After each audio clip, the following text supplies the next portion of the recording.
জাহাঙ্গীরনগর বিশ্ববিদ্যালয় ক্যাম্পাসের মধ্যে অটোরিকশা ধাক্কায় মার্কেটিং বিভাগের শিক্ষার্থী আফসারা করিম রাঁচির মৃত্যুর প্রতিবাদে ৮ দফা দাবিতে জাহাঙ্গীরনগর ব্লকের কর্মসূচি পালন করেছেন ৫৩ ব্যাচের শিক্ষার্থীরা। দুপুরে রাঁচির গায়েবানা জানাজা অনুষ্ঠিত হয় বিশ্ববিদ্যালয়ের কেন্দ্রীয় খেলার মাঠে। ওদিকে ঘটনার দায়িত্বে অবহেলার অভিযোগে বিশ্ববিদ্যালয়ের ৪ কর্মকর্তা-কর্মচারীকে সাময়িক বরখাস্ত করা হয়েছে।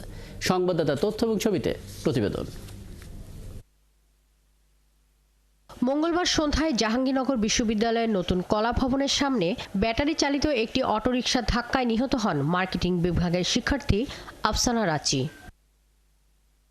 সকাল থেকে নিরাপদ ক্যাম্পাস সহ ৮ দফা দাবিতে বিশ্ববিদ্যালয়ের প্রধান ফটকে তালা ঝুলিয়ে সেখানে অবস্থান নেয় বিশ্ববিদ্যালয়ের শিক্ষার্থীরা।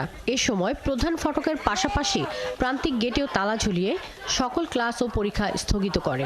বিশ্ববিদ্যালয়ের ফটকগুলো থেকে কোনো যানবাহন বিশ্ববিদ্যালয়ে ঢুকতে এবং বের হতে দেওয়া হয়নি। যেই চাকা আমাদের সহপাঠীর বুকের উপর দিয়ে চলেছে, সেই চাকা আজকে জাহাঙ্গীরনগরে চলবে না। কেন আমাদের বন্ধুকে রিক্সা চাপা দিয়ে উপর থেকে মাথার উপর দিয়ে চলে যাওয়ার পরও একটা রিক্সাকে ধরার মতো প্রশাসনের কোনো মানুষ ছিল না, কোনো নিরাপত্তা কর্মী ছিল না, সেই উত্তর আমরা চাই। দুপুরে বিশ্ববিদ্যালয়ের কেন্দ্রীয় খেলার মাঠে অনুষ্ঠিত হয় নিহত শিক্ষার্থী রাঁচির গায়েবানা জানাজা।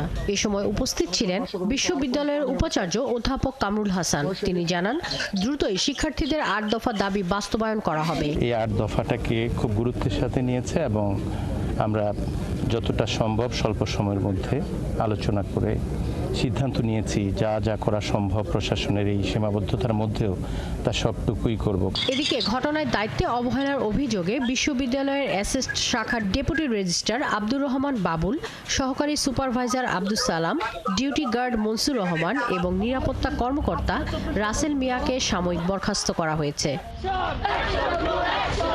শাকিলা শম্পা, ৭১।